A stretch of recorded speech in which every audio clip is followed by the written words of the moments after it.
Bitcoin and cryptocurrencies have been extremely volatile this week. We've been setting records, breaking swing tops, and setting in stone this potential transitional period in the markets. What I want to look at today is all of the data that we have for these current records, our 250-day record that Bitcoin is breaking, what this means to the market, and how we can best play this moving forward. If you're looking to invest into cryptocurrencies this year, you're not going to want to miss this. This particular signal and this data has called many of the flipping from the macro bear to the macro bull. As we continue to add in these indicators to our plans and watch these indicators unfold in real time, this is able to give us an idea of what we believe is happening next in the market. So this might be a little bit unsettling for major bears, especially some of those who are believing that we're in the biggest bull trap of all time. But I'm going to leave those opinions of my own till the end as best as I can and focus purely on this data here, looking at numbers and the day counts between each of the closing prices during bear markets. That's what we're going to focus on in today's video. All the objective data. If you like that, smash up the likes, subscribe, bell notification icon, and in the top of the video description, join us for our free crypto and economic report going through the major macro cycles in real estate, stock markets, commodities, and cryptocurrencies, all for free. Link in the top of the video description. So the first thing I'm looking at today is the highest closing price that we've seen on Bitcoin for 250 days. This stuff is important because this gives us an idea of what investors or major buyers are doing in the market and where they see strength and how much strength they see in the market. So what we had in the last 24 hours, 17th February, we had to close at $24,580 on Bitcoin. So that took out the August tops, and it also closed higher than any of those tops that were set back in August. Previously, that was the monthly, one of the major monthly tops for Bitcoin to overcome to then flip the market. So let's just stick with the data here. So going back 250 days, the next highest close was the 12th of June at 26,585. So there was the day there on the 13th of June, and that was the day that the market collapsed and had a much lower close there at 22,450. So we're going back over the history to have a look at where investors are now pricing the market, and they are now pricing the market above that particular fateful event back in June. And what we can do with this information is give us a reading on the market sentiment. How positive, fearful, greedy are investors finding this current market? Let's take a recent example that we should all experience, at least have in our emotional memory banks here, of FTX. This is that November period. So the market dumped into that November low. We can see we had a few days there where it was just extreme volatility, the 8th, the 9th, the 10th, and then we ground out to a new low on the 21st.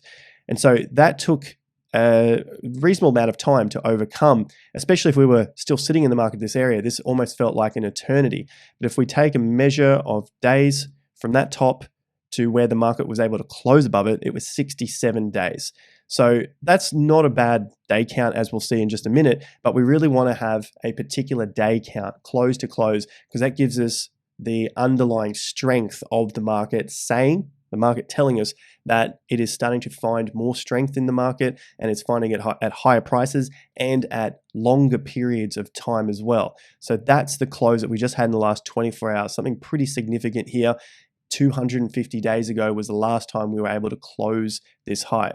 So that leads me on to the psychology of a market. And this is something that is still being disputed between investors at the moment. And we should expect it to be disputed, especially at the lows here around the capitulation. We have anger, depression, and disbelief right here. And so there are a lot of investors, at least on the bear side, that are in this area here, the anxiety, denial, panic.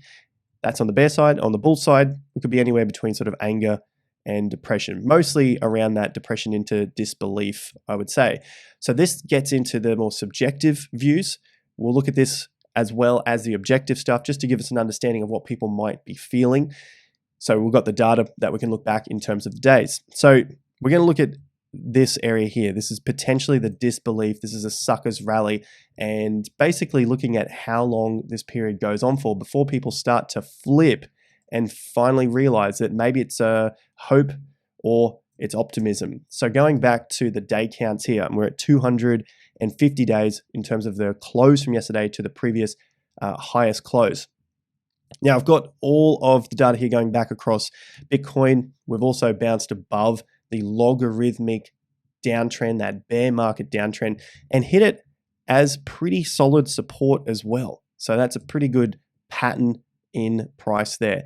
So going back across this bear market, the last time we had a high close, it was only 84 days before we sort of peaked out, and then the market rolled over from that point. So we can go back here to January. That's 84 days where we had this close to the next previous highest close. So 84 days wasn't enough to hold up the market, and it fell over from that point. Looking back at the top of the bull market, and this is going to be an interesting one here to keep in mind, we had a close here on April 13th.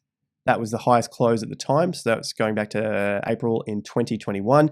Then the market broke out in October of 2021 and had a higher close at that point there. So this is the close here at about 189 days apart. So basically 6 months. Now note, once it did break out, it fell quickly underneath it, and it was at all-time high prices as well. So this is looking at the market at the top of the market, not at the bottom. So it broke out, fell underneath, it went higher again. This time was only 19 days apart, and from that point, it fell over. So there's quite a long period here of breaking out to give us that potential signal that the market was going to continue on.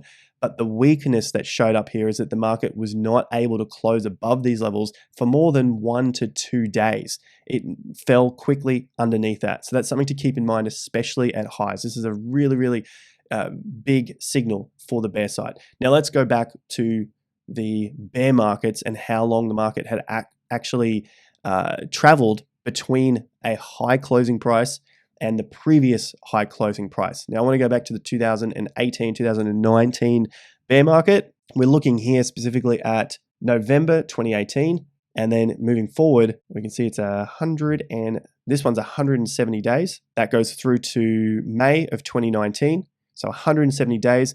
And from that point, we broke out into the next rally into that June top. So using the next level up, so I can move this 170 days to the side so we got it a bit clearer. 178 days was this close in May, going again back to before the market broke down. So this is just looking at the closing price and then how many days back before the next highest closing price was. So 178 days, basically 6 months again. So 170 days was to the point here in May. And then we had 178 days to this point here. So pretty good reading so far. Now let's look at some of the bull traps that happened within the 2018 bear market. We had the low come in here in June. The market bounced out to give us a closing price here around 8,400. The previous highest close was in May, and that was only 65 days. Seeing as the market fell straight from that point, that started to show weakness in the market. The market was not telling you that it wanted to push higher in price, and it fell quite quickly into the low again at around that 6,000, and then of course the collapse happened from that point. So it never made it to around that 160, 170, 180 day period. Let's go back again to the bull market and the bear market low here. So I've got another reading here. You're getting the idea of how I'm putting these numbers together. This one here is around that 168 days again. So we had the peak as the market began to climb out of the bear market. Then it fell into a low and started to rise again, breaking the previous closing price in December 2016. And then the bull market continued on from that point. So around that 168, 170 day count again. In the 2015 bear market, around this accumulation period, it was approximately 300 days until there was a highest close above this entire area here. That basically marked the end of the accumulation. We had that quick run into this peak here around $500, a nice pullback, and then of course the rest is history going into that mega bull market that was throughout 2016 and 2017. So throughout this period of the low, there was about 300 days where the market remained below the previous highest close. Of course, there were other periods where the market may have only been 60 days or 120 days, but we're really looking for those longer periods that marked the end of the bull market, basically where the market was able to clear any of that price action. And in this case, it was approximately 300 days. In 2013, we have 3 data points here for the next highest closing price during a bear market accumulation period. Looking at the high in May, going forward into October, there was 137 days from that previous highest close until the market was able to get back above it. You can see here in September, October, it was pushing, but it couldn't close above that level. It had a little more sideways time, quick dump, and then the market started to push away from that level, getting above the closing price of May.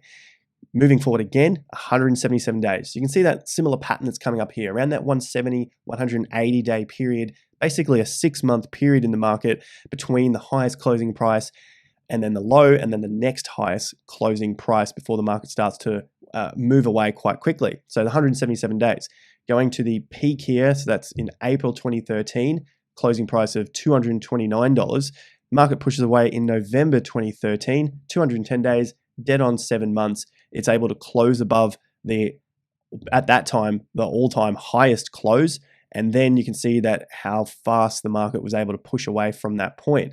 Basically, these closing levels, the next highest closing level as it continues on, really starts to push the momentum in favor of the party that's in control here. In this case, it's the bulls. The same deal is going to happen to the bear side. So as you start to see lowest closing days in particular time periods, that's going to then swing to the bearish side. And at the moment, we're seeing a lot more bullish data than we are in terms of the bearish data. So we have to give the bias to the bulls because the data is essentially showing us just that. So in each of those occasions, it was approximately 6 months, 170, 180 day period. In this case, what we currently have, we're at 250 days. So we've far exceeded that. So this is just another level of the macro analysis where we're chalking up more signs that this is probably flipping bullish than we would see bearish.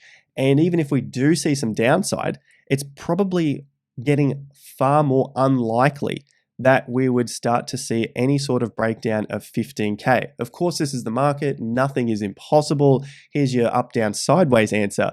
But if we're looking at the probabilities, every time in the past that we've seen this at the lows, once it surpasses approximately 170 days, the market will go up from that point. Even though we could see some pullbacks, you probably have seen the low in the market. If you need more data to froth over, I've got 2 more data points here for you. These ones are under the 6-month period, under that 170 days.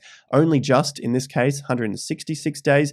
And then we had the bear market rally and final dump into that pandemic low. So basically, a black swan event could trigger lower prices from that particular area. But remember, overall in this 2019-2020 accumulation period after the 2018 bear market, we had already seen the bottom into the market. So even with a pandemic, the biggest thing that we could remember in our recent histories, this event still was unable to push the market price below the current cycle low. So think about that.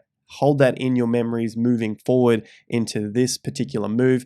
If we are unable to see any sort of pandemic event, even with a pandemic event, it's looking unlikely that we will break $15,500. So if you need to start to change up the investment plan, look at any sort of low prices, maybe above the 18K, you do you.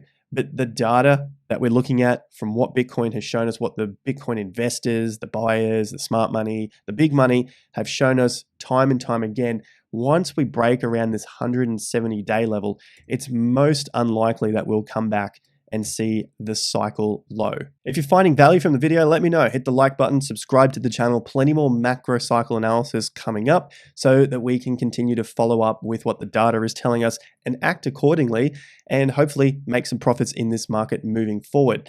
Now, I want to just focus lastly on this top price or this top day count, as we have already looked at it, but it may confuse some new people into the market. Remember, I'm looking at that 6-month period from where the market breaks down to getting that next highest closing price. And around this 170 odd days seems to be a sweet spot for the market to continue up from that point. But like we saw at the all-time highs, it wasn't able to break any higher. And remember the signal there. The market didn't close higher. After 2 days, it was only able to do it 1 to 2 days from that point. And you just got to keep in context where we're using this day count. We're using this day count at lows.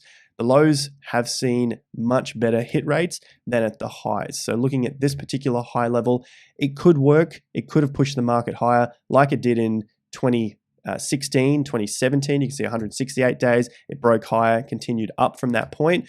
But at this particular point, it just gets more risky, especially if the market doesn't close multiple days above those previous high levels. So keep that in mind as well. And as I said at the beginning of the video, I'll give you my opinion at the end. Looking at the data, if I can be as objective as possible and try to put my biases aside at this point, even though I've been quite bullish in a macro sense here, the data is telling me that this is probably the low here at 15K. It's not saying that we won't see any sort of downside to 18 or 20K, but it's probably likely that this 15K is the low just based on what I'm seeing here, plus the other data that we have covered many, many times before on the channel. So make sure you do subscribe. Go and check out the videos that are popping up on your left-hand side. Plenty more coming up for you as this market continues to unfold. I hope you guys have a fantastic weekend, and don't forget to use those links in the top of the video description for our free crypto and economic report and our video sponsors here for your free spot trading fees. Guys, thank you once again. I'll see you at the next video. Until then, peace out.